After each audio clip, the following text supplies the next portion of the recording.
Welcome to Half Full and a Cup of Joe with Joe Fulford, the show that's always overflowing with optimism and caffeine. Joe's got his game face on and his coffee cup full, ready to dive into the world of football.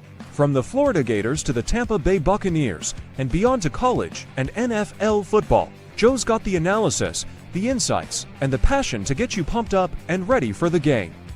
So sit back, relax, and fill up your cup with Joe. And now from West Des Moines, Iowa, here is Joe Fulford. You know, as I sit here on a very hot and very exciting Thursday night, I'm kind of wondering where we at with this team. Where are we at with this Florida Gator team as they get ready to take on a top 10 team in Texas Saturday afternoon in the Swamp? And, you know, I made the comments last week that I felt like the Billy Napier should go, and you heard me talk about that, and you heard me talk about that with Ron Browne. And by the way, before I go any further tonight, I've been dumped on, okay? Because I was ready to do my show tonight. And then found out that the birthday boy, Long Meadows, first let me know that he wasn't going to be able to join me, which is fine. Celebrate the birthday with family. Have fun. That's fine. Ron Brown can join me later on. Then I get a text about 45 minutes ago saying, I can't join you. I have business I have to attend to. He'd rather do business than meet with the animal. I mean, that just really shocks me. It appalls me.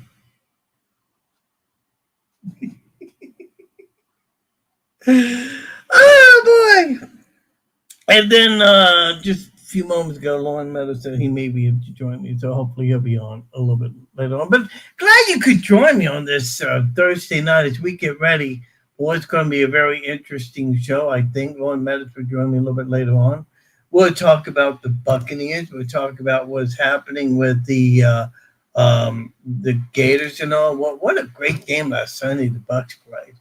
I mean, they really played one hell of a game. Yeah, they came up short, okay, but, you know, to their defense, you know, they did everything they could. You know, Philadelphia is a great team, and I do think we're going to meet with them down the road. I have no question in my mind about it. And tonight, of course, there's a lot of things that are happening. We got football coming up. Baseball's in its prime. The Cubbies are two outs away from advancing to the National League Division Series. Excuse me. Of course, we have football tonight.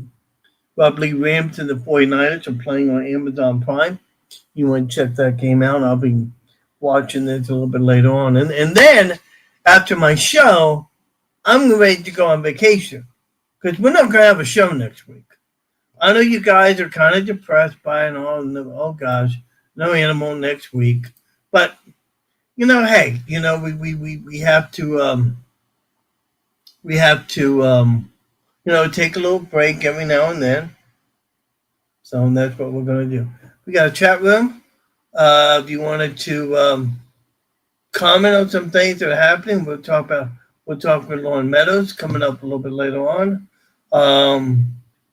Trying to reach out to James Ludeman here and see if he'll join me as well. Billy Napier was talking about this week about this Florida Gator team resetting and getting ready for their games they take on Texas. And as he was talking about, he made mention of the fact that Lackway's been working out a lot and feels like that there is like a new light in his eye. Now, don't get me wrong. I'm still siding with the fact that I think Napier should be going.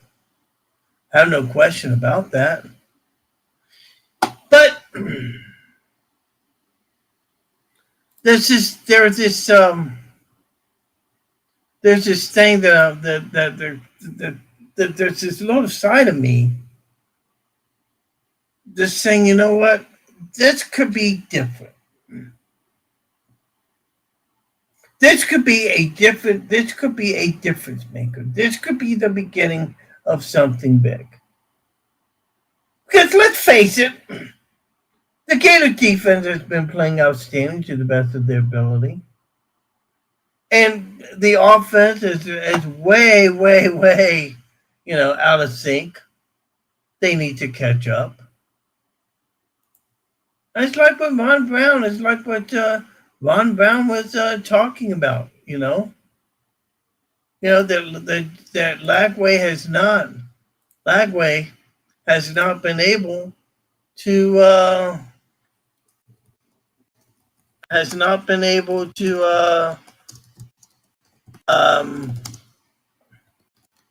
practice a lot during the off season, and now he's just now starting to get into the grip of things.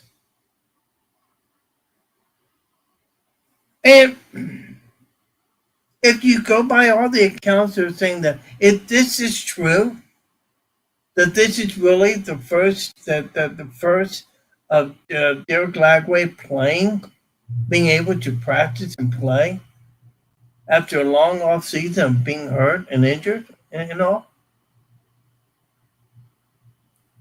then there could be some legitimacy to that.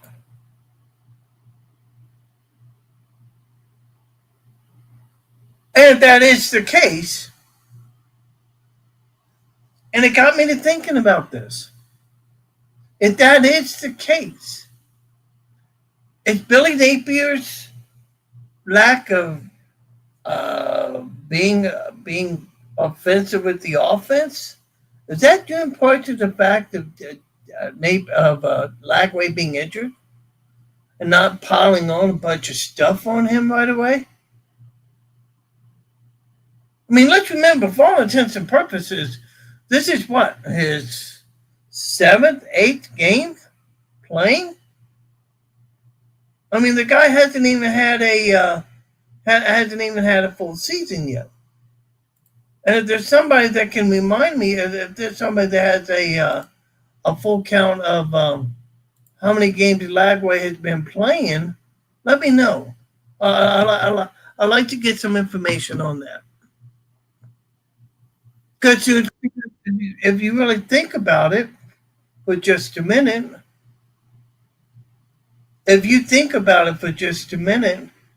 Lagway hasn't even played a full season yet.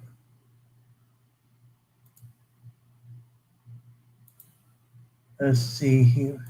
Oh, okay. I got to do this. Let me do this real quick here. Let's see here. All right. I get these messages and I'm like, okay.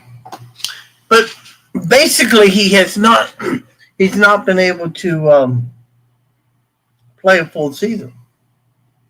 So he's basically it's a rookie. Still getting to the swing of things.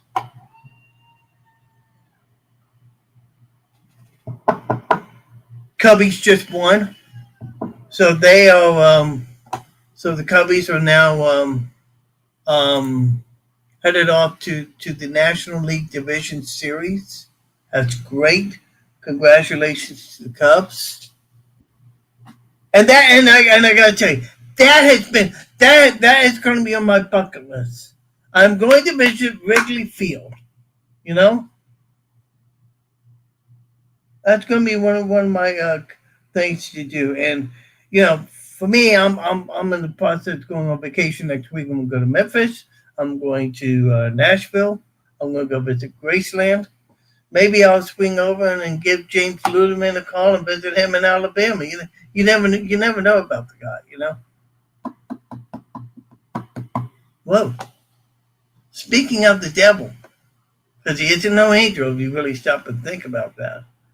James Ludeman joining me on this edition of How Full of Cup of Joe. What do you mean you're stunned? stunned by that comment. Come on. I am stunned by that comment. What do you mean? I've heard stories. I have heard stories about you, my friend. They're all lies. They've been telling you lies, animal. But just like the Bucs have been telling us lies about injuries and so forth. I mean, wow. Let's get into the Bucs a little bit later on. Let's talk about what's happening with college football, and we'll talk about the Gators a little bit later on. But a team that we don't talk about too much is the Crimson Tide of Alabama. They lose their first game to Florida State. And everybody saw fire Caleb DeBoer, light a fire, do a firestorm. Let's get rid of him. And now all of a sudden, Alabama's on the roll. They're playing some pretty darn good football. I sat here on this show last week, and I told you, Joe, that if Alabama could start, kind of punching them in the mouth early, that they have a shot. Now, did I think they were going to win? No. I'm just going to be transparent with you. I didn't think they had a shot in the world. Boy, did they prove me wrong. Granted, it was not a great game as far, and I think anybody from Alabama would tell you that. It was not a perfect game, but their defense made enough plays. And credit to the offense as well, because there was a point in the game, I think it was probably about 2 minutes to go or so, a little less than 2 minutes. Alabama has the ball. Georgia stops them on second down. They get to a third down. I think it was about 7 or 6. And, with that type of play, you punt it back to Georgia only up 3. You never know what'll happen. And Ty Simpson and the offense made a great play to get a first down, and the game was over. And I thought that's the difference between week 1 and now. Here's what I feel like people fail to realize about college football is that it's a week by week league, right? It's okay. He's kind of. Oh, am I breaking up? Hold on. Yeah, you bring up just a little bit. You're fine. You're fine. I mean, yeah, and then for those of you, can you hear me? And for those, yeah, I can hear you. Did I lose you? No, you didn't lose me. I'm okay, sorry, I'm just making sure. I'm at a high school, so the service a little spotty. But it's a week by week league, and what I mean by that is, you can't judge your week 1 by your week 5. You kind of know where you are. Week 1, we can look back on it and say Florida State was the better team because they were. Then you look at Florida State now, and they lose a heartbreaker to Virginia on the road in overtime. Meanwhile, Alabama's beating what some would argue is still one of the best teams in college football. And now they're on a roll. And as you know, being a Gators fan, the schedule in the SEC does not get any easier. I would say Florida has the way tougher schedule. But it's no cakewalk for Alabama either. And so I think when you look at this win against Georgia, it's a huge statement win, but it's not. We're not done yet, right? There's still more to do. They have and we joked about it last week at the end about Vanderbilt, but listen, Vanderbilt's undefeated coming in to Tuscaloosa. They beat Alabama last season by 5. I don't think anyone is overlooking Vanderbilt at all at this point. No. It's a tough team, and they have a great quarterback. And so that's going to be an interesting matchup, but thankfully it's at home. College game day will be there this week. So that's something to look forward to. But yeah, what a gutsy win. And I think Kirk Herbstreit said it best for those people who are kind of 1 foot in and 1 foot out on Kalen DeBoer. I think he made a believer out of a lot of people. And I think that's good for him. I was not too happy with the coaching, before that. I'll admit it. I thought he didn't coach a very good game against Florida State, but then, you get 2 back-to-back wins, and then you get a win against a top 5 team. I mean, what else can you say? That it's an excellent win, but you got to look at Vanderbilt this week and say, okay, it's time to put up or shut up. James Ludeman calling on this edition of Half Full Cup of Joe. Lauren Meadows going to join me a little bit later on. Do you think, and I'm not going to take anything away from Alabama. They played a good game from what I saw. Though they played as good as could be expected. But do you think Georgia's probably off their game a little bit? Do you think they've taken it down just a notch, enough to whereby other teams are able to beat them? You know what I'm saying? I mean, I look at Georgia, I'm like, they don't look all that tough to me. Maybe I'm not seeing something that other people may be seeing. Yeah, I think Georgia. Listen, you can look at that game against Alabama in one of two ways. You can look at it from that perspective and say, okay, well, what happened to the Georgia of old that used to, run all over people and do this stuff? Listen, I still think they're a very talented team, especially defensively. Excuse me, I'm fighting a cold this week. But defensively, I still think they're a really good team.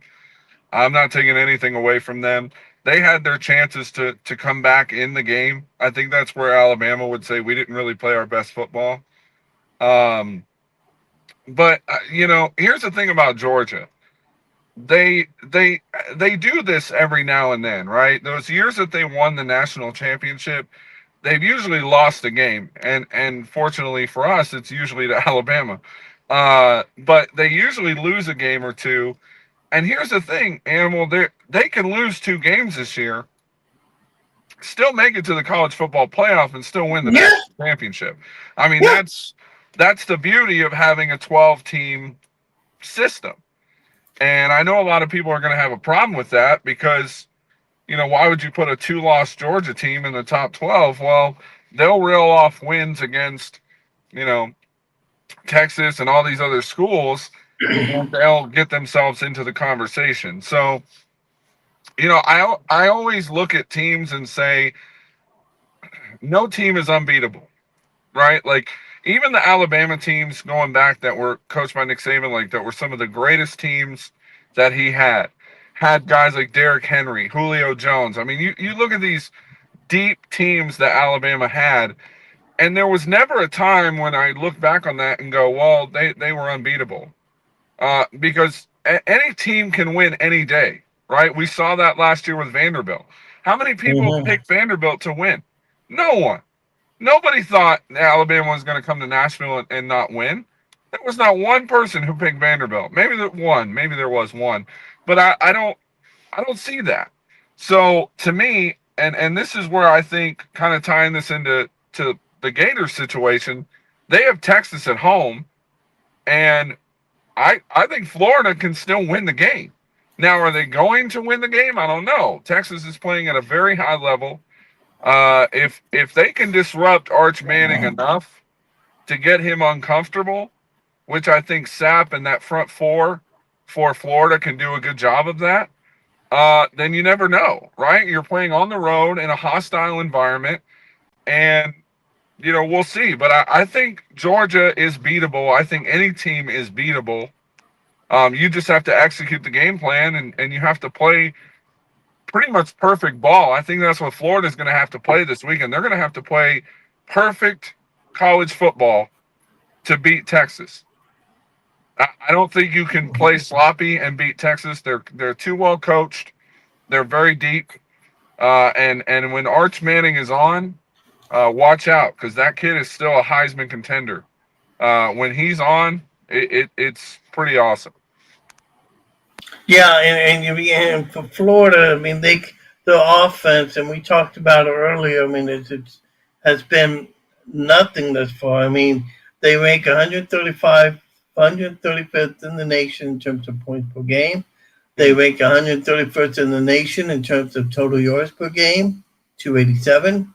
190 passing yards, 103rd in the nation. 97.3 rushing yards, 128th. And they're last in the nation with just 3 touchdowns. And, I mean, that is brutal when you stop and you think about that. But as I said in my opening comments, and we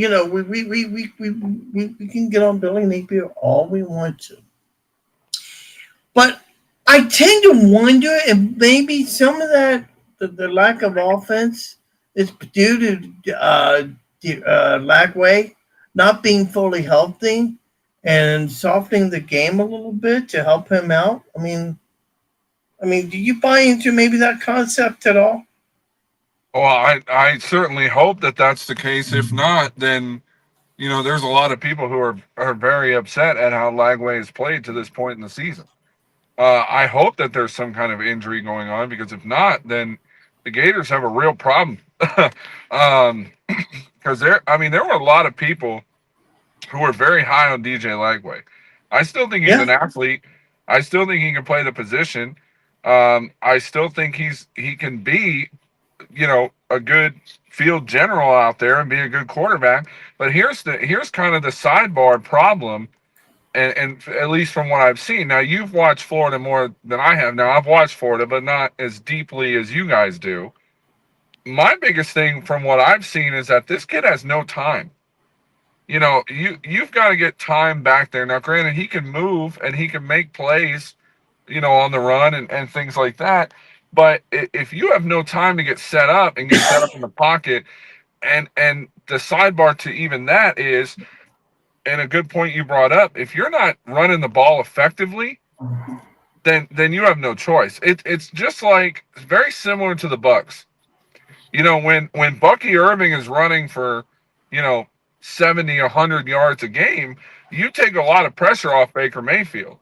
Well, if the running core is not working at Florida, you're putting more pressure on a guy who already has pressure on him, especially if he's injured, and you're really making him have to do all the work. And I'm sorry, if your offense is not balanced, which the stats show they're not, then you can kind of point fingers and say, well, who's to blame? And I know everybody wants to blame Billy Napier, and I get that, and I think some of that may be warranted, but I also think it's not fair to blame him, because the coaching is not the ones who are touching the ball. DJ Lagway is the one who's really responsible for what the offense is doing. But then that goes back to, well, my offensive line's not working. The run game is not working. And I think you just have an overall offensive issue. But if DJ Lagway is playing hurt, then it would make sense. But again, Animal, it's hard for me to sit here and point fingers when there's just so much that's not going well. And in those Florida teams in the previous years, by the way, the offense hasn't really been a big focal point. Like, it's been all defense. The Florida offense for the last several years has not been very good. And the defense has been very good and has kept them in games and has kept them in a position to win games. Well, now this year you have an offense that can't seem to get out of their own way, and you have a defense who's kind of subpar. So it's, who is really at fault here? And unfortunately, it's going to fall upon the shoulders of Billy Napier, who I think is going to probably be done unless he rails off some wins out of this remaining schedule. I think you're going to see the end of Billy Napier in Florida at the end of the year. I think he's done after this year if they keep continuing the way that they're going right now, and especially after what happens this week, which I think could potentially be a really big loss, because I think Texas is they just click so well. They're very well coached. Steve Sarkisian, former Alabama coordinator, has really taken that program to the next level. And that's why they're in the national championship conversation every year. So it's tough. If Florida doesn't come out and win at least a few of these top 25 matchups that are left on the schedule, we very well could be having a different conversation at the end of the year on, well, who's going to be the next coach of Florida. And to be honest with you, if I'm Florida, I'm throwing the money at Lane Kiffin. After that LSU win, I'm throwing all the money at Lane Kiffin. I don't care. I'm throwing it. But it's Lane. I don't know. Ole Miss is not going to let him go anywhere. I mean, they his buyout is too big right now, and I understand all that. But are we making Lane Kiffin out more than what he really is? Well, here's I don't the thing know. I about don't know. well, here's the thing about Ole Miss, and this is typical Ole Miss. The first what are we in? What is this? What week is this? Week six. Week Week six. 6. So usually watch around week 9, right around 8 or 9 is when we'll see if Ole Miss is for real. Right? They do this in the beginning of the year every year. Every year, their first 6 or 7 games, they look fantastic, and then they just dive bomb after that. Um, excuse me, but I mean, we'll see. But I'm telling you, and there's been some talk too, and I'm interested to hear what you think about this. There's been some talk about John Gruden. I've heard that rumor, and I don't know if you reach out, but man, what a figure to have as your head coach than Chucky. I mean, that would be insanely fun. There's been a lot of talk about Gruden. There's been a talk about Signetti from Indiana. There's been a lot of talk about Jeff Fish coming. I mean, it's like, okay, all these guys that are coming in, but, you know, I don't know, something tells me that Billy may be ready to bounce back. The Napier, that Lagway's back healthy. I get a feeling that Napier is ready to open up the offense more.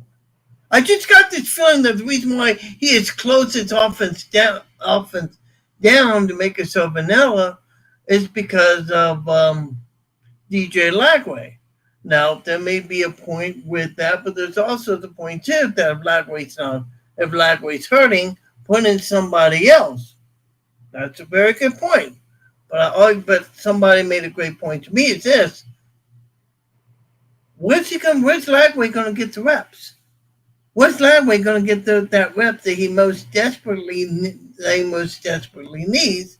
Which is a good point. It's like a catch-22 situation, and I don't know. I just have this funny feeling that the Gators win this week against Texas. They're ready to roll off some big wins, and I think that if they beat Georgia, that's a big if. But if they beat Georgia, I think it seals it for Billy to be back next year. Oh, I think if they can find a way to beat Texas and Georgia, I think you re-sign in multiple years. I really do. I honestly, and I'm being dead serious, because if Billy Napier can open up this offense and take this offense from where they are right now in week 6 to beating 2 of the top 5 teams, and I know Georgia's ranked a little lower, but I think Georgia and Texas are both 2 top 5 teams easily. And if Billy Napier finds a way to beat Texas this week and beat Georgia in a neutral site, I genuinely believe, and I'm going to say it in public so everybody can hear me, I think you re-sign the guy for multiple years. Now, is that going to happen? We'll see. I'm not confident in it. And here's the thing, and to your point about DJ Lagway, I get frustrated with coaches who do it that way. Because here's the thing, we are in a win now league, right? The SEC is a win now league. You're either a winner or you're not. And there are so many people out there who want Florida to be a win now team. And I'm sorry, they're just not built for that. And I think if you're holding something back that big, then I think you either need to make a change at the quarterback position, or you need to start now. Yeah. I mean, that's the big thing. So if your premonition about them opening it up is right, then Texas is going to come into the swamp, and they're going to find out what Florida is all about. And I'm, listen, I don't have any love lost for Texas. So if Florida wins, hey, that's fine with me. We got another person rooting for us. There you go. Hey, listen, you know that. Listen, I don't know if you know this. I grew up a Gators fan. Like I You Like told me that. Yeah. The Gators are my heart, man. I grew up with Tebow and Urban Meyer and I Chris did too. Leak and all these guys. Like Steve Spurrier. I've been rooting for the Gators since I was a kid. Like I didn't want the Seminoles. Bump them people. Hey, Uh, hey.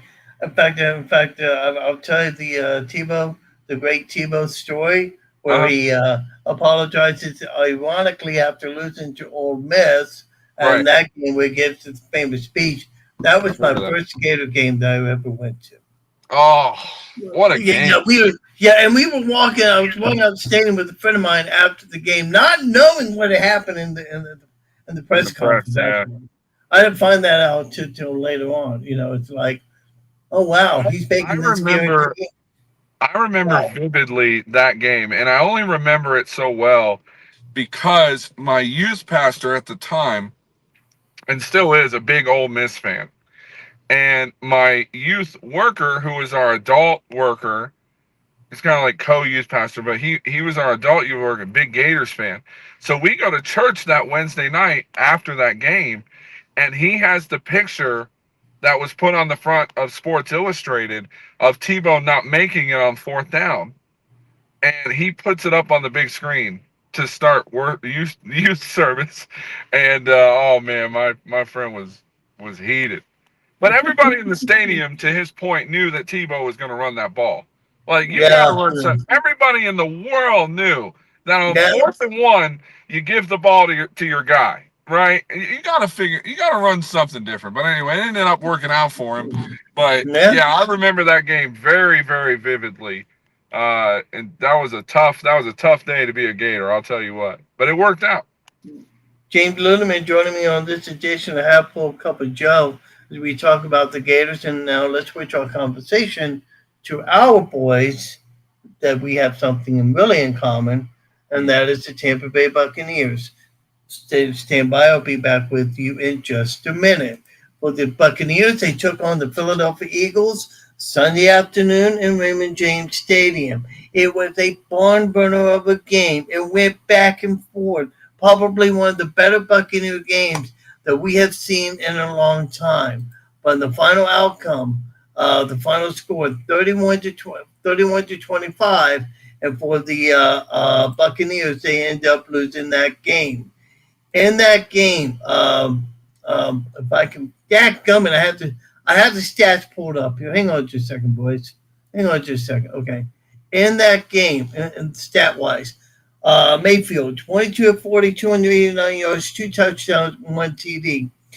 Bucky Irving, 15 carries for 63 yards. But here's what was interesting. He caught the ball 5 times for 102 yards on the day, including a touchdown. Edma Egbuka, the rookie wide receiver, caught 4 catches for 101 yards, and including the touchdown. It was a loss, and we knew that it was going to happen. We knew that Baker's luck was going to run out, but he still, in the process, the Bucs lost the game 31 to 25. Now, for the Buccaneers, they are going to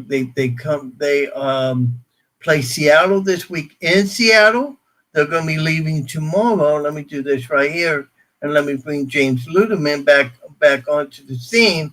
And as we do, I want to pull up something here, James, because let me do this right here. Let me pull this up. Okay, this is the injury report that we have for the Bucs. Hang on, let me see if I can pull this up. This is the injury report that I'm going to pull up right now that you're going to see right now. Look at, we got 1, 2, 3, 4, 5, 6, 7, 8, 9, 10, 11, 12, 13, 14, 15, 16 Buccaneer players who are on the injury report. The big ones, Jamel Dean, Mike Evans, Bucky Irving, Christian Azian, the defensive back, and Benjamin Morris, the cornerback, all did not practice, while Lamonte Davis and Tyke Smith are limited. The rest in Godwin Gaines, Logan Hall Heck, Baker Mayfield, Zion McCallum, Hassan Reddick, Sterling Shepard, and Tristan Wirfs. They are all are going to be able to playing the game. So it looks like a mass unit for this Buccaneer team as they go to Seattle. And if they don't have Bucky Irving, they're going to have some issues. Yeah, I think losing Bucky Irving is huge. If that is the case, they have not made any inkling to whether or not he'll play at this point. I think there was a report this week that he was in a walking boot Yes. during practice, so we'll obviously have to keep an eye on that. Should know something in the next few days, but I thought it was kind of funny. They asked Todd Bowles about it today, and his comment was, "Well, we didn't really have enough guys to practice because most of them are on the injury list." They did a walkthrough, yeah. So they did a walkthrough, which they usually do the day before the game. Yeah, But they did it today, the day before they traveled to Seattle. So, man, if you're the Bucs and you're looking at that injury list, you're going, man, it is that. I will say, in the years that I have watched and covered football, and Animal, I don't know if you've seen this, but I have never seen an injury report that long. I mean, that is insane to see all of that and to see everything that's been going on. But yeah, listen, and here's kind of the silver lining though. You have Rachaad White, who I think is in the best shape of his career, looks really good. He's still a guy that you can lean on. He's not going to be your, explosive juke and jive kind of guy. He's your I'm going to get in the trenches and get 4 or 5 yards, set you up on second down and third down type of back. So I think if you're the Bucs, it's a bad situation, yes, because you don't have Bucky, but it's a good situation because you still have Rachaad White and you still have Sean Tucker. So I mean, this is like they were calling this the three-headed monster here last season. So Rashaad's obviously going to get, even if Bucky's able to go, I think they'll probably limit his touches. So you'll probably see Rachaad White get a few extra touches this week, which I think will be fine. You may see Sean Tucker on those, third and one kind of situation because he's kind of a bigger back that can handle that. But yeah, man, what a tough injury report to look at and go, man, I know Baker's playing hurt. I think the biggest thing, and I know you talked about the Eagles game, I think the biggest reason why the Bucs lost that game, and it's to no fault of his own, but it's because of Mike Evans. If you have Mike Evans, they were playing a lot of man-to-man coverage. If you have Mike Evans in that game, he tears apart man-to-man coverage better than any receiver in the league. And that, to me, I think is the difference between losing by 7 or winning by 10, is when you have your number one wide receiver out there. And I'm sure Mike wanted to be out there. He looked frustrated on the sideline. Just, I'm sure. When because remember he got hurt in the game and had to come out. I think he went back in, but I don't think he was 100%, and that's why they have him limited. So I don't know if we'll see Mike Evans play. By the way, we mentioned about Ibuka, who is on that injury report. He was named the NFC Player of the Month. Today. I don't know. Look at what all he's done. I mean, he catches the game winner against Atlanta. Caught a huge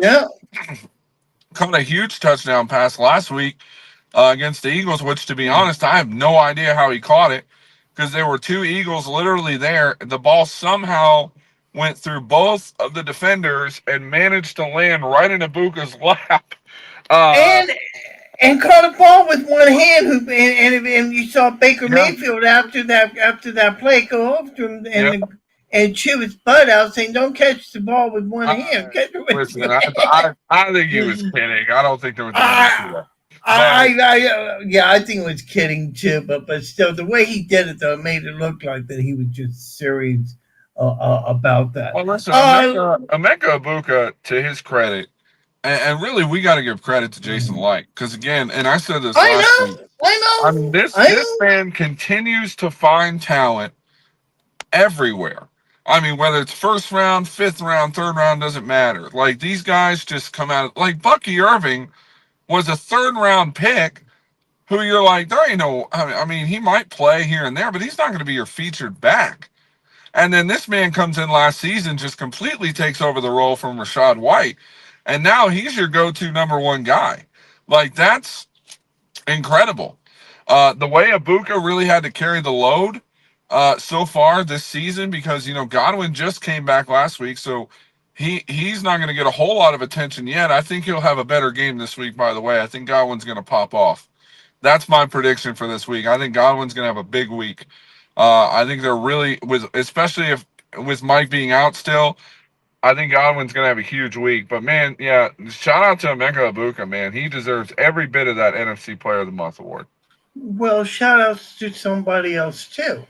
Let's stop and think about this for just a minute. Players who we're talking about: Chris Godwin, Tristan Wirfs, players who were supposed to be out till midway during the season. Now they're coming back. Wirfs' first play was obviously this past weekend, but still coming back and playing. I mean, I think that is just amazing. Hey, listen, real quick, Lauren Meadows is sitting in the green room. He's waiting for a call from Jason Light to sign him to a contract. So I don't know. I don't know if that's going to happen. You know what? Lauren. Now let's see. Let's go and bring the man on. Look at him. He's like, what's up, James? Good to see you, boss. Hey, man. Yeah, happy birthday, buddy boy. Appreciate you guys. Yeah. Happy birthday. Guys, he's only 30, by the way. Look at him. I know that. That's why I said I think Jason. Look at him. Man, I wish I would love to go back there, man. That's a long time. That's a long look in the rear view. Whoo, 30. I think that Jason Light maybe can sign him to a contract here. Yeah, let me get a 10-day. Hold on. Before Animal, real quick. If they're gonna sign Lauren Meadows, they're gonna sign him at kicker. Because I'm telling you what, we need to get Chase McLaughlin hits it. Tell me how this man misses all these field goals but can kick a 65-yard. Yeah. Like, give me a break, dude. Yeah. Come on. Hey, but not just that. If you stop and you think about it too. All these blocked punts have happened the past couple of weeks. Yeah, maybe you should do the punter. There you go. They'll sign Lauren as the punter. All you gotta do is kick the ball. That's it. Yeah. That's it. No doubt. I'll be rugby style. That'd be my. That's my. There you go. My jam. If I'm gonna kick it, I'm gonna be rugby style. Love it. James. Before we let you go, Sam Pittman got fired this week as the head coach at Arkansas. There's a lot of talk about Gruden going there too. What else are you hearing around the SEC? Are you hearing any interesting news about any coaches or anything of that nature? Sadly, other than Billy Napier, no. Because and listen, again, as we have talked about ad nauseum, Florida has a habit of sticking with their guy. I will say if one thing is true, Florida over the past, I don't know, for years has stuck with their guy even when it's not going well. They're not the kind of team that's going to rotate guys in and out for no reason. Right, they'll stick with a guy who they think could turn it around, and I don't know, but yeah, that Sam Pittman getting fired was kind of a shocker. But at the same time, Arkansas, Lauren? Arkansas probably 4 or 5 years ago was, really deep. They're a good team. Yeah, and then all KJ Jefferson, even look 2-3 years ago. Had some promise, was on the rise. I think it's just. Yeah, there's too much with NIL, and you got the Walton family, you got Tyson Foods, and you got some of those things. And you look really a lot of the programs. They brought in Calipari, he was okay. I think they fired. I think the women's basketball coach is on the hot seat. They're kind of like Florida, man. The sport that's doing all the breaking of heads of track and field. They're kind of saying. In the same boat right now, and it'll be interesting who they go with. I think a Gruden hire would go over better at a place like Arkansas because they've been able to deal with some controversy, things like that. I'm not sure with the wood chipper that is recruiting and transfer portal and NIL at Florida if particularly in a kind of a more, let's just say, forgiving city in Gainesville, the city of Gainesville, I just don't know if Gruden will go over well because of those emails. And in this climate, that's just going to be a highly scrutinized call. So there's one guy, Lauren, real quick, in the animal. I'm sorry. No, you good, bro. There's one guy that Florida needs to hire. If Napier's not the one, there's one man. And I've said it to Animal. I'll say it again because money talks. Mm-hmm. Got to get Lane Kiffin. Oh yeah, no, that's the money guys. Everybody. I mean, I just got off the phone with a Bull Gator about 45 minutes ago. All the money people, the guys with their names on buildings and rooms at Florida, they are going to throw the kitchen sink at Lane Kiffin and hope he says yes. The problem is going to be when they do that and Lane says no, and that's where everybody, is kind of just shuddering at, because then you have a lot of candidates with a lot of well buts. So you're gonna have a lot of well but candidates, and that's Lane is the only slam dunk.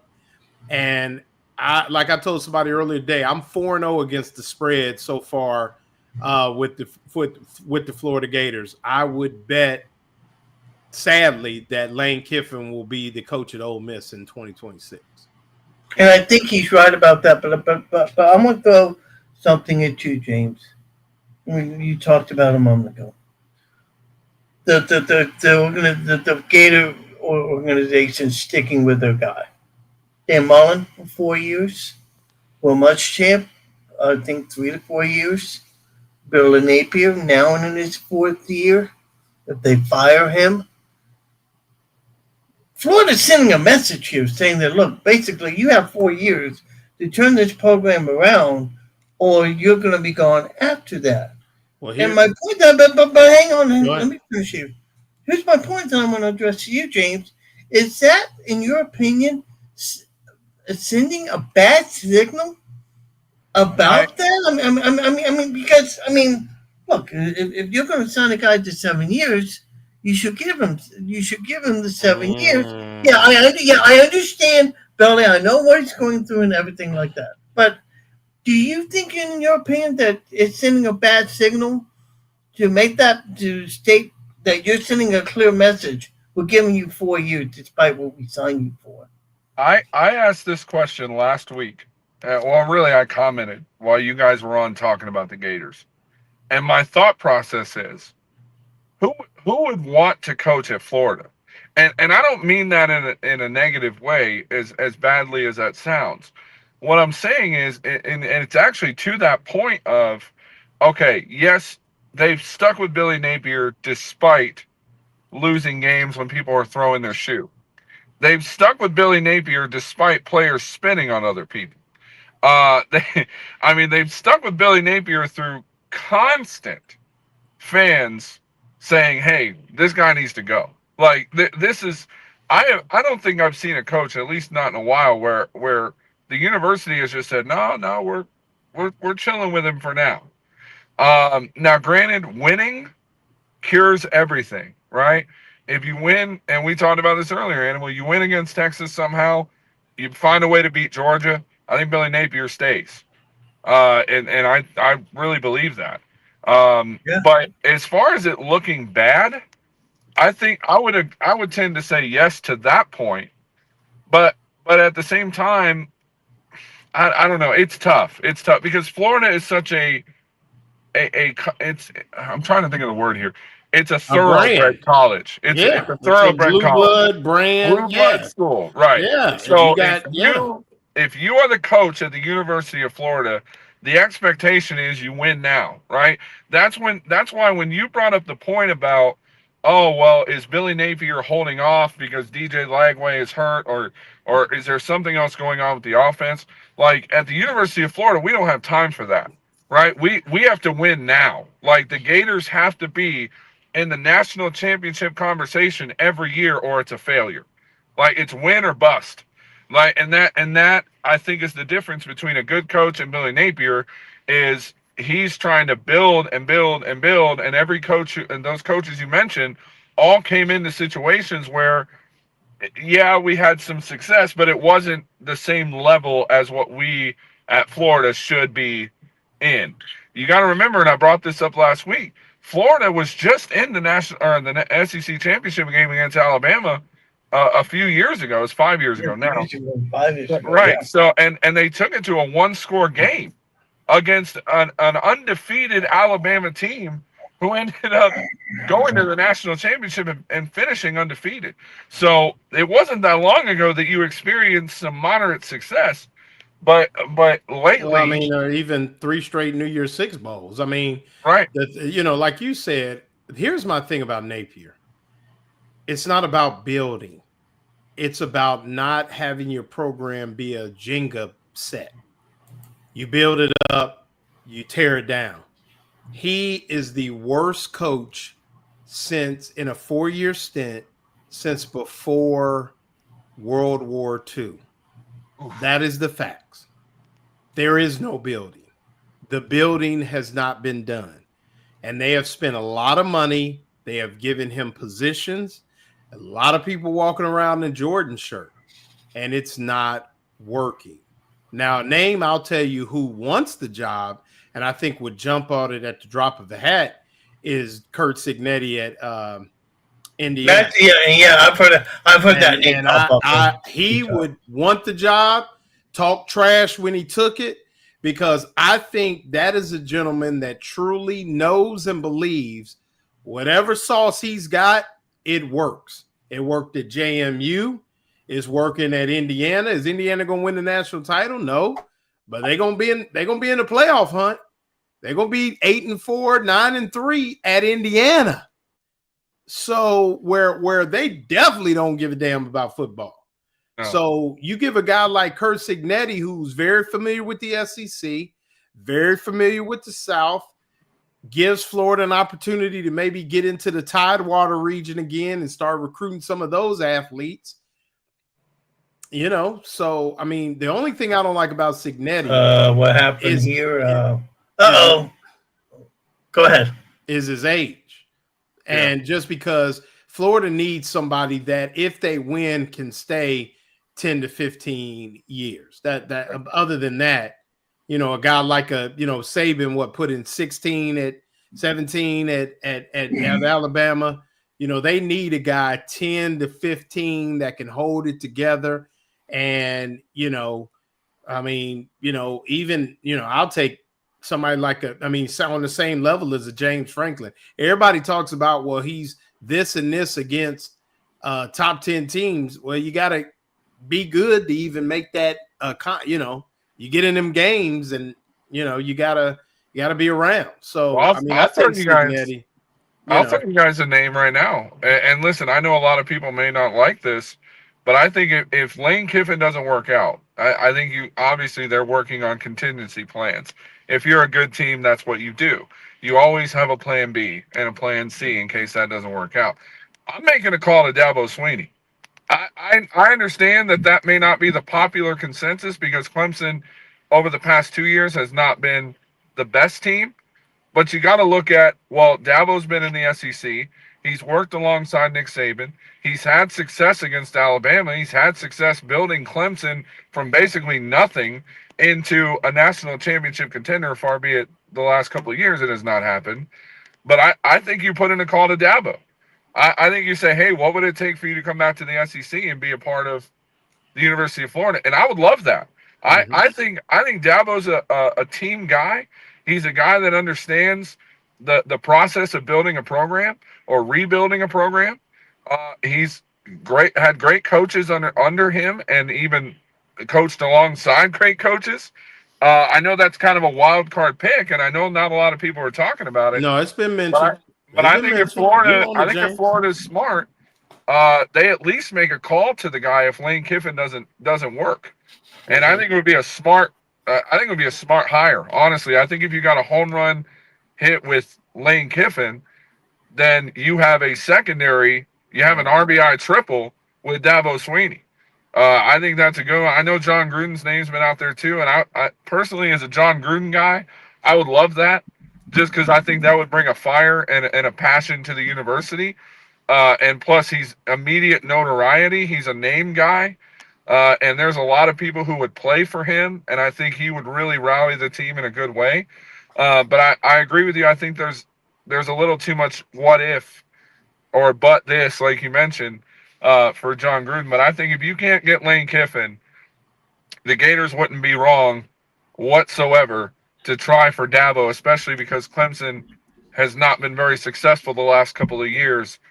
He can move on and go back to the SEC, which is where he was before. I think that's what a lot of people didn't like about Kalen DeBoer at Alabama.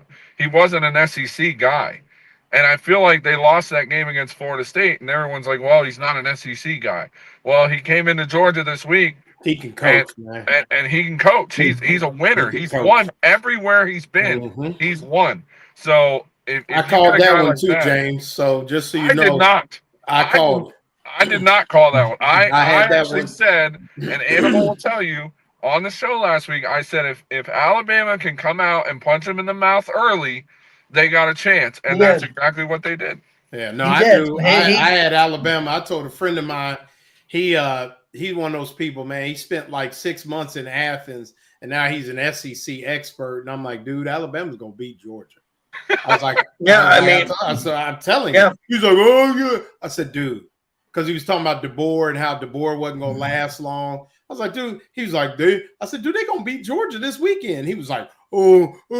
I was like, dude. So I just talked to him before I came on your show, and I said, I done told you, you don't know nothing about no football, man. You didn't play football. You just a fan.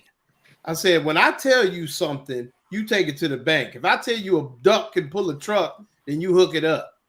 There's two things I'll tell you before I jump off here, Animal. Number one, Alabama beats Georgia every time, no matter what, every time. 1-7. 1-7 in their last 8 meetings against Alabama. 1-7. Alabama beat, just to put this in perspective, Kirby Smart had not ever in his career lost a night game at Georgia. In his career. He's been there a long time. He never lost a night game against anybody.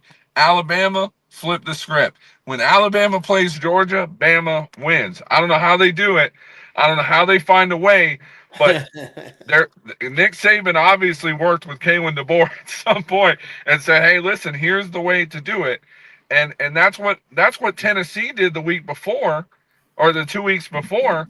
They had Georgia on the rope, and obviously, you miss a field goal. But here's the thing: Georgia is not this undefeatable, unbeatable team everybody wants them to be. They're still a top 5 team. They're still a good team. They'll still be in the college football playoff mix. But I'm telling you, man, I saw a lot of kinks in the armor, and I think Alabama may have exposed Georgia a little bit more than they were expecting to be.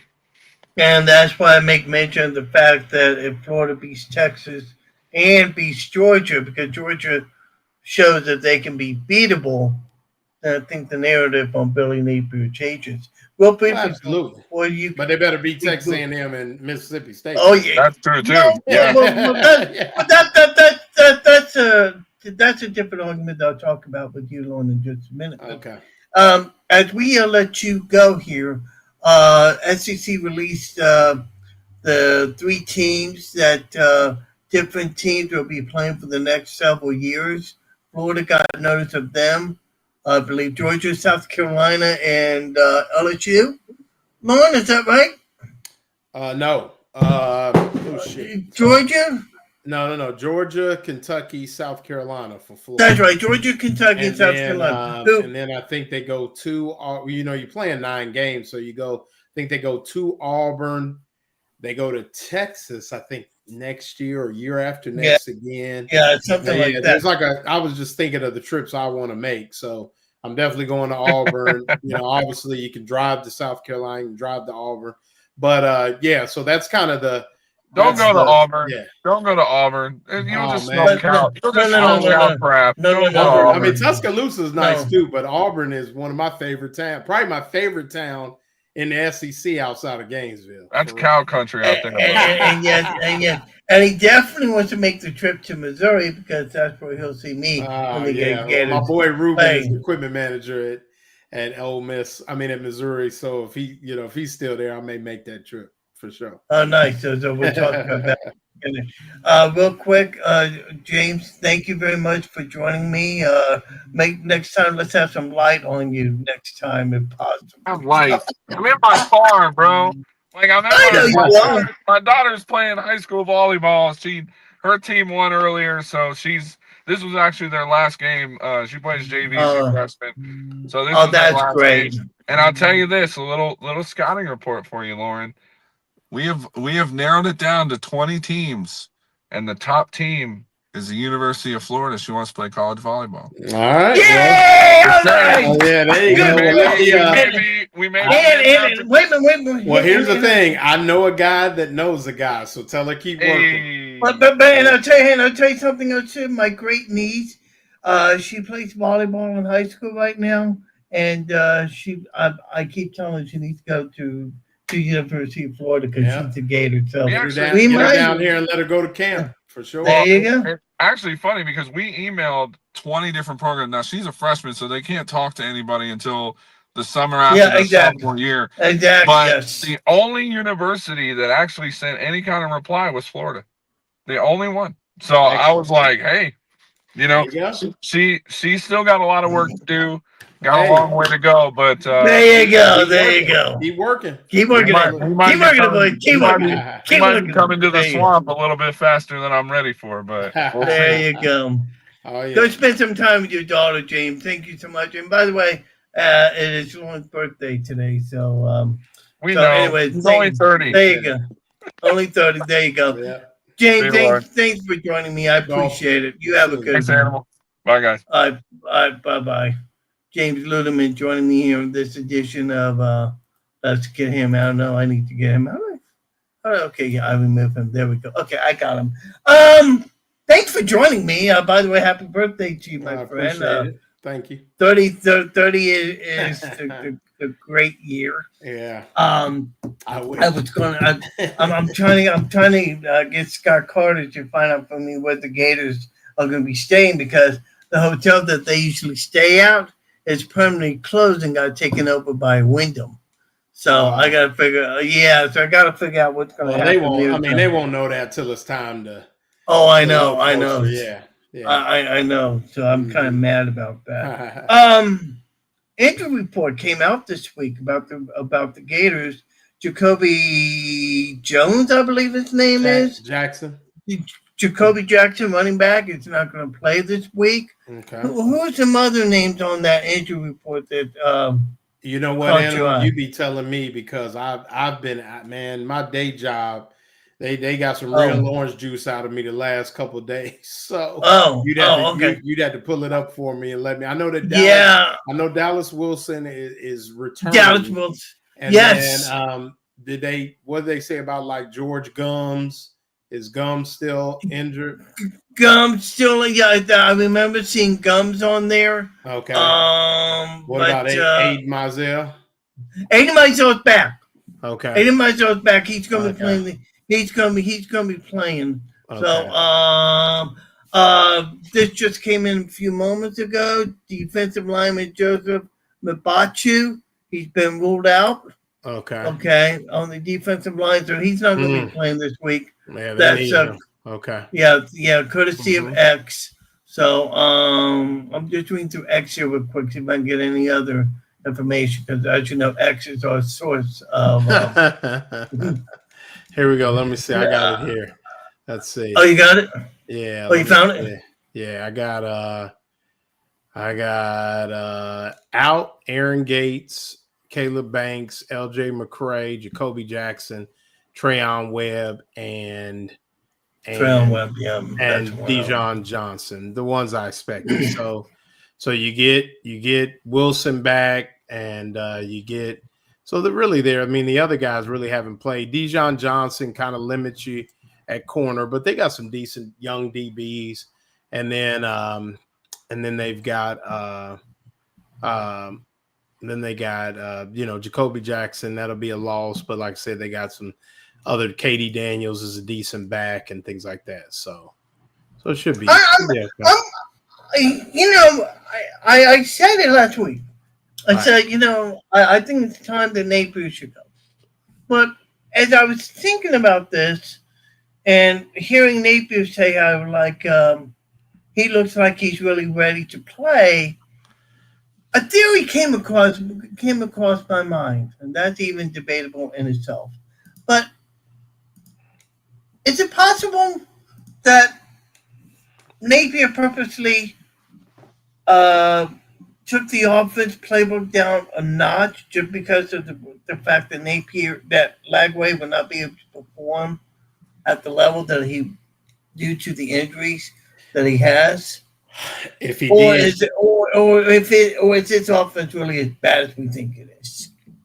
I think as bad as they think it is, and like I said, obviously I tend to know a lot about the game, but I don't have time to sit down and break down film and things like that like some other guys. I know. So I defer to those that do watch it and do have a little bit more time. And our friend James DiVirgilio, has been very, very, very critical at times, and rightfully so, because he can spell it out for you.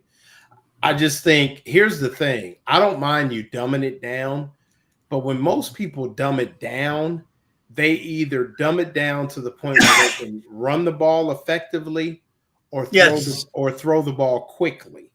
We are doing neither, really. Neither, I know. And we're not getting in formations, to me, that are conducive to that. So to say that a guy purposely, did something like that so that he could help his quarterback, I hear that, but at the same time, I just don't think, I don't think that that's the case. I think he just, I don't know. I would love, I told somebody if Billy Napier said, Lauren, I'm gonna give you a certain amount of money, and if you pay that money, you get to be a fly on the wall for a week. I would try to drum up I might get into my 401k just to see, because I got to know, because some of it just makes so much bad sense from a football standpoint, from a preparation standpoint. You talk to people that are close to the program, they say the preparation is lacking, that they don't know what, some say they don't know what they're doing. I mean, they're like, I don't know what they're doing. And I don't know. I mean, he's going to have to run the table most likely, or at least go, 8-4, 5-5, 7-5. Just to even have a shot. I don't think 7-5 will save you. I don't, because if you're 7-5, you're looking at a coach in year 4 that is 21, and if you go 7-5, 20, he would be 27, and let's see. I know, 27-14, something like that. Yeah, he'd be 27, and he'd be 2 games above 500 I guess if he wins out. Gatorade Magazine talks about the game, and they talk about Caleb Banks, L.J. McCray, Aaron Gates, and Deshaun Johnson all out with injuries. I didn't know this. Gates and Johnson both underwent season-ending surgeries since the Miami game. George Gumbs, Michael Burrow missed the Miami game, but are expected to be ready. And they go up further, and they say that Michael Sturdivant and Aiden Mizell also will be ready to go. I think Sturdivant was in concussion protocol. So that's right. Yeah, off week probably did him really well.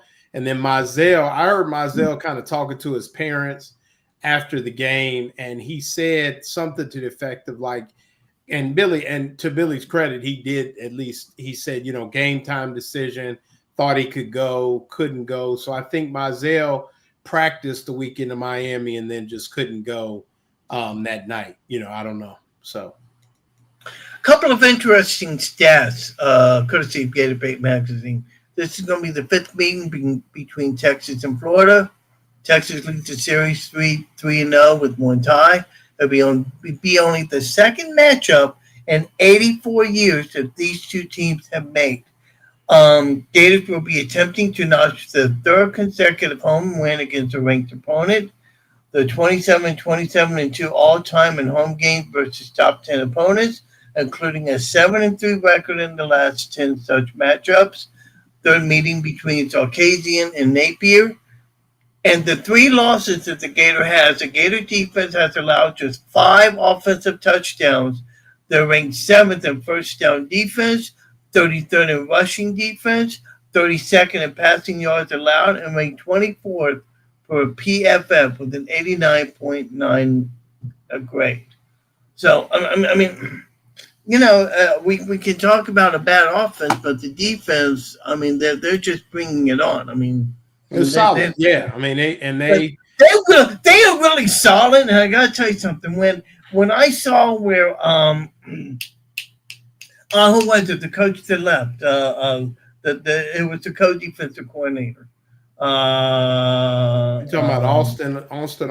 Austin Armstrong, yeah. When he left, I really thought that this defense was going to go down a notch, but instead it has come back up, and they've been playing extremely well. Mm-hmm. Give me a couple of things that I should be watching for the game on Saturday.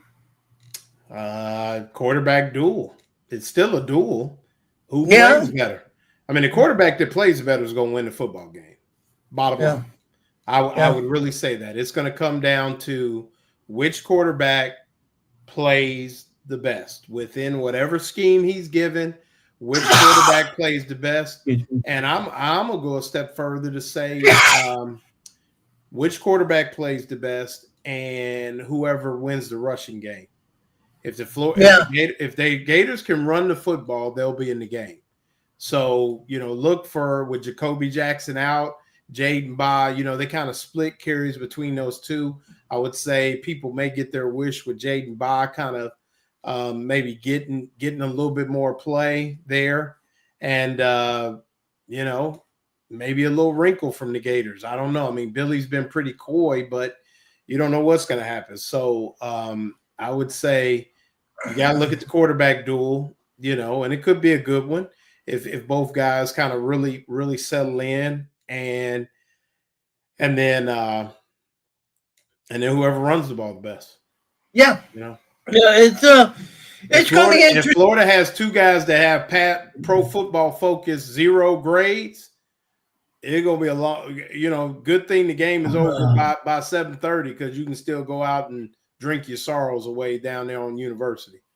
Well, I'll be in Memphis, Tennessee. So, okay. Well, actually, I'm going to be in St. Louis because I'm going to be on vacation all next week. So that means you actually have a week off for me. That is. Right. I know you've been lucky the last 2 weeks because softball got rained out. So yeah, man, go Florida rain for the animal because I couldn't go swing that bat. Oh man, I tell you, thank you for joining me on your birthday. Hey, listen, speaking of which, I gotta get out of here. Man, I had to go check in for the man all day, so you're gonna be on with Buddy tonight too, right? Yeah. All right, good deal. Why don't you go take a rest and relax? Thank you for joining me. I really do appreciate it. I'm about ready to wrap this up as well. So, all right, man. Always great show as always. 2 weeks. Back in 2 weeks. Appreciate it. Let's hope that we have a Texas win. We can talk about Texas A&M. That's going to be big in itself. So you're a real one, man. Take it easy. All right, have a good weekend. There you go. Bye-bye. That is Ron Meadows of Gator Bait Magazine, also host of Lauren Meadows Show. So you can check him out every Tuesday night. As we always do, we like to wrap this up. Talk about what's happening this weekend. College football is going to be in full force this weekend. Got a lot of excellent games. By the way, Lightning and Panthers tied at 2 even. As we get as exhibition hockey. Can you imagine hockey kicks off Tuesday night? That is just wild. That is just crazy. Okay, big games coming up this weekend in college football. Tomorrow night, West Virginia will be at San Jose State. Saturday, Iowa State travels to Cincinnati. That'll be a 12 o'clock game. Clemson at North Carolina. You heard Ludeman talking about Dabo Smith. Oklahoma State, who dismissed their coach. They're going to be at Arizona under their new head coach. Penn State will be at UCLA. That's a 2:30 game. Texas will be at Florida. That is a 2:30 game on ABC. No, that'd be on ESPN. Texas, Florida, that'd be a 2 o'clock game, 2:30 game Central Time. Vanderbilt will be at Alabama. That is a 2:30 kickoff Central Time. Boise State will also be 2:30 kickoff time at 21 Notre Dame. Other games that we want to keep our eyes on, let's see here. Texas Tech at Houston. Miami at Florida State. That is a 7:30 Eastern Time, 6:30 Central Time on the ABC. You want to check that out. Mississippi State is going to be at Texas A&M. Jeff Lebby against Mike Elko. That could be an interesting game to watch. I hope the hotel that I'm staying in has the SEC network so I can watch it. So looks like Michigan State is going to be off this week. Michigan will be at home against Wisconsin. So that'd be interesting. And by the way, Charlotte will be at South Florida. And by the way, my congratulations go out to Rob Higgins, named the new CEO of athletics for the University of South Florida Bulls. I've known Rob for a long time, worked with him back in the day, and he is such a great guy, and South Florida's got a great guy. So that does it for your college football. Now, as far as the NFL, the 49ers are playing at the Rams right now. San Francisco's up 14-0 last I saw. Minnesota will be at Cleveland on Sunday. That kicks off Sunday morning in London. Las Vegas at Indianapolis. New York at New Orleans. Vegas at the Colts. Dallas will be at the Jets. Denver will be at Philadelphia. Miami at Carolina. Houston at Baltimore. And then you got your afternoon games, Tennessee at Arizona. Tampa Bay at Seattle. That's a 4:05 Eastern, 3:05 Central. Detroit at Cincinnati, 3:25 game. Washington at the Los Angeles Chargers, 3:25. Buffalo Patriots in Buffalo wrap up Sunday night. And then on Monday, the Chiefs will be playing at Jacksonville. So there is your lineup for the event. And it should be an exciting weekend of college football. James, thank you so much for joining me. I really do appreciate it. Well, I'm going to wrap this up now because I got to get ready to pack and get ready to go. There will be no show next week. We're not going to do a show at all. I'm going to take a long week vacation. We'll be back in 2 weeks. Talk about hopefully what's going to be a Texas win. And hopefully the Gators get things rolling and also a Buck win over the Seattle Seahawks. Thank you all for joining me so much. Y'all make it a great weekend. Stay safe.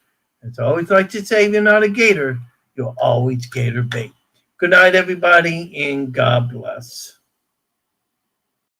Thanks for joining Joe Fulford on Half Full and a Cup of Joe. Don't forget to tune in next time for more football talk, analysis, and fun.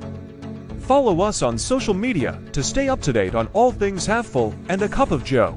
And remember, always keep your cup half full and your team spirit full. See you next time.